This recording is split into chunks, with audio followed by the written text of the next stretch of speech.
بسم اللہ الرحمن الرحیم۔ تمام دوستوں کو السلام علیکم۔ حضرت ادریس علیہ السلام اللہ تعالیٰ کے تیسرے نبی تھے، جو حضرت آدم علیہ السلام اور حضرت شیش علیہ السلام کے بعد نبوت کے جلیل القدر منصب پر فیض ہوئے۔ مورخین کے مطابق آپ کی ولادت بابل عراق میں ہوئی۔ آپ کا اصل نام اخنوک تھا، جبکہ قرآن کریم اور احادیث مبارکہ میں آپ کو ادریس کے نام سے پکارا گیا۔ روایات کے مطابق حضرت ادریس نے دنیا میں لوگوں کو سب سے پہلے لکھنے، پڑھنے اور تعلیم حاصل کرنے کا درس دیا، بلکہ اپنی زندگی کا بیشتر حصہ اسی درس و تبلیغ میں صرف کیا۔ چنانچہ لوگ آپ کو ادریس یعنی درس دینے والا کہہ کر پکارنے لگے۔ آپ کا حضرت شیش کی 5ویں پشت سے تعلق تھا، اور آپ کا شجرہ نسب یوں ہے: ادریس بن یارد بن مہلائل بن کینن بن انوش بن شیش بن آدم علیہ السلام۔ آگے چل کر ہم آپ کو بتائیں گے کہ حضرت ادریس نے قبیل کی اولاد سے جنگ کیوں کی، اور حضرت ادریس علیہ السلام کی عزرائیل سے ملاقات کا حوال، اور وہ کون سی چیزیں ہیں جو حضرت ادریس نے سب سے پہلے ایجاد کی۔ لیکن اس سے پہلے آپ سے ایک درخواست کہ پلیز میرے چینل کو سبسکرائب لازمی کریں تاکہ میری حوصلہ افزائی ہو سکے۔ حضرت شیش کا انتقال ہوا تو کچھ عرصے بعد ان کے پیروکار بہت محدود تعداد میں رہ گئے۔ قابیل کی اولاد نے کفر و شرک، بدکاری اور بے حیائی کا بازار گرم کر رکھا تھا۔ زناکاری اور شراب نوشی عام تھی۔ پاکیزہ رشتوں کی پہچان ناپید ہو چکی تھی۔ بتوں کی پوجا اور آگ کی پرستش ہو رہی تھی۔ گویا دنیا پر شیطان اور اس کے حواریوں کا راج تھا۔ حضرت آدم اور حضرت شیش کی قائم کردہ شرعی حدود اور احکامات الہی کو پامال کیا جا رہا تھا، اور یہی وہ وقت تھا کہ جب اللہ جل شانہ نے اس بگڑی قوم میں ایک نبی مبعوث کرنے کا فیصلہ کیا، اور اس عظیم منصب کے لیے حضرت شیش کی نسل سے حضرت ادریس کا انتخاب فرمایا۔ حضرت ادریس میں وہ تمام خوبیاں بدرجہ اتم موجود تھیں جو اللہ کے نبی میں ہونی چاہیے۔ آپ حضرت آدم علیہ السلام کے دین کے پیروکار، نہایت عبادت گزار، متقی، پرہیزگار اور انتہائی سچے انسان تھے۔ نبوت کے منصب پر فیض ہوتے ہی آپ نے اپنی قوم کے بھٹکے ہوئے لوگوں میں وعظ و تبلیغ کا کام شروع کر دیا، لیکن راہ ہدایت کا یہ درس اور نیکی کی باتیں ان لوگوں کو بہت ناگوار گزرتی، چنانچہ وہ آپ کے دشمن ہو گئے۔ آپ اور آپ کے پیروکاروں کو طرح طرح سے اذیتیں دینے لگے، یہاں تک کہ آپ نے ان کی ایذا رسانیوں سے تنگ آ کر بابل سے ہجرت کا ارادہ کر لیا، اور اپنے پیروکاروں کو اپنے اس فیصلے سے آگاہ کیا۔ کیونکہ بابل دریا فرات اور دریا دجلہ کے کنارے ایک سرسبز و شاداب علاقہ تھا، لہذا لوگوں کے لیے اس علاقے سے ہجرت کرنا خاصا مشکل فیصلہ تھا، اور انہوں نے اس حوالے سے تحفظات کا اظہار بھی کیا۔ لیکن پھر حضرت ادریس کے سمجھانے پر وہ لوگ آپ کے ساتھ ہجرت پر تیار ہو گئے۔ حضرت ادریس اور ان کے پیروکاروں نے بابل سے مصر کا رخ کیا اور دریا نیل کے کنارے آباد ہو گئے، جو بابل سے بھی زیادہ سرسبز و شاداب علاقہ تھا۔ حضرت ادریس نے یہاں کے لوگوں میں درس و تبلیغ کے کام کو جاری رکھا۔ آپ اس وقت لوگوں میں رائج تمام زبانوں سے واقف تھے، اور عوام کو انہی کی زبان میں درس دیتے تھے۔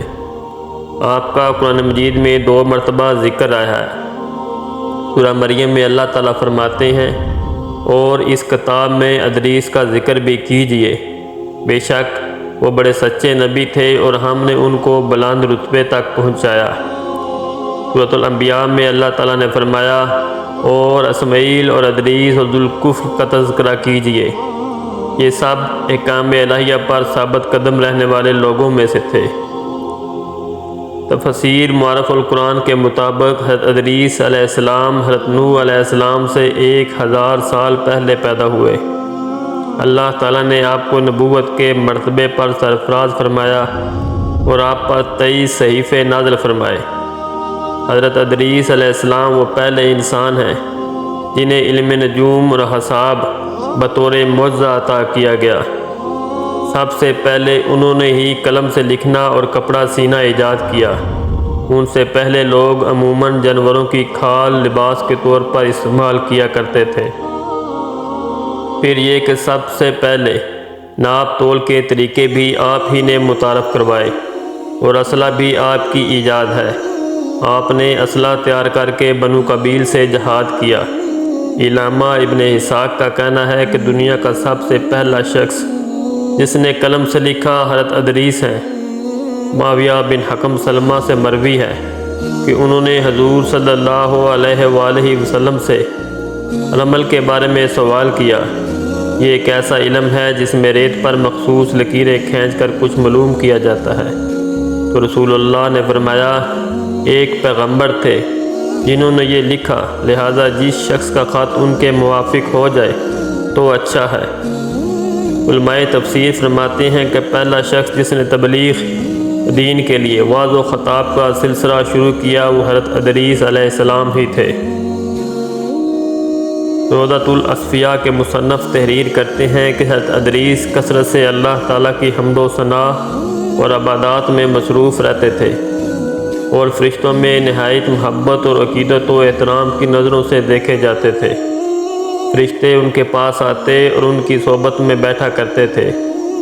چنانچہ ایک مرتبہ حضرت عزرائیل بھی اللہ تعالیٰ سے اجازت لے کر آئے اور انسانی شکل میں بہت دیر تک ان کی صحبت میں حاضر رہے۔ حضرت ادریس کو جب معلوم ہوا کہ یہ کوئی انسان نہیں بلکہ حضرت عزرائیل ہیں اور روح قبض کرنے کی خدمت پر مأمور ہیں، تو آپ نے ان سے فرمایا کہ میرا دل چاہتا ہے کہ تم مجھے موت کا ذائقہ چکھاؤ۔ اس پر حضرت عزرائیل نے اللہ تعالیٰ کی اجازت سے ان کی روح نکالی اور پھر واپس کر دی۔ اس کے بعد حضرت ادریس نے ان سے فرمایا، میرا دل چاہتا ہے کہ میں جنت اور دوزخ دیکھوں۔ چنانچہ حضرت عزرائیل نے اللہ تعالیٰ سے اجازت لے کر انہیں دوزخ دکھائی۔ وہ دوزخ دیکھ کر جنت میں آئے اور بہت دیر تک وہاں کے مناظر دیکھتے رہے۔ آخر حضرت عزرائیل نے عرض کیا کہ آپ واپس تشریف لے چلیے، مگر حضرت ادریس نے جواب میں کہا کہ جب تک جنت و دوزخ کو پیدا کرنے والا مجھے یہاں سے جانے کا حکم نہیں دے گا اس وقت تک یہاں سے نہیں جاؤں گا۔ چنانچہ اللہ تعالیٰ نے ایک فرشتے کو مقرر فرمایا کہ وہ ان کے درمیان فیصلہ کر دے۔ حضرت عزرائیل نے اس فرشتے کو پوری صورتحال بتائی۔ پھر حضرت ادریس نے فرمایا، میں قانون خداوندی کے مطابق موت کا ذائقہ چکھ چکا ہوں اور اب جنت میں آ گیا ہوں، چونکہ حق تعالیٰ نے فرمایا ہم تم کو اس سے نہیں نکالیں گے، لہذا میں یہاں سے نہیں جانا چاہتا۔ حضرت کعب احبار کی روایت ہے کہ فرشتے نے اللہ تعالیٰ کے حکم سے فیصلہ کیا کہ اچھا آپ چھٹے آسمان پر رہیے اور فرشتوں کے ساتھ عبادات کیجیے۔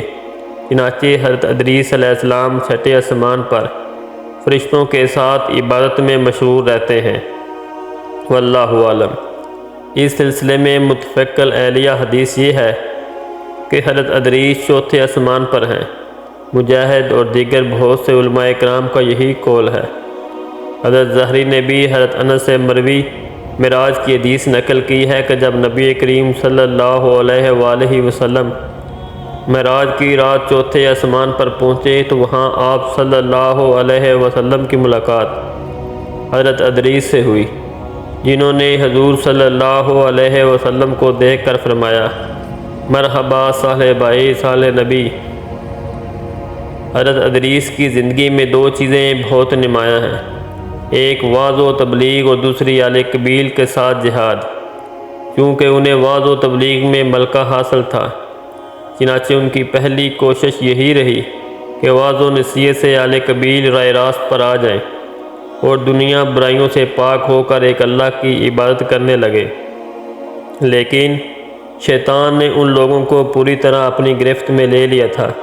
جب آپ ان سے اللہ کی وحدانیت کے بات کرتے، ایک اللہ کی عبادت کی نصیحت کرتے، برائیوں کو چھوڑنے کی تلقین کرتے، تو یہ باتیں ان لوگوں کو بڑی ناگوار گزرتیں اور آگ بگولا ہو کر انہیں اذیتیں دیتے، تمسخر اڑاتے، پتھر مارتے۔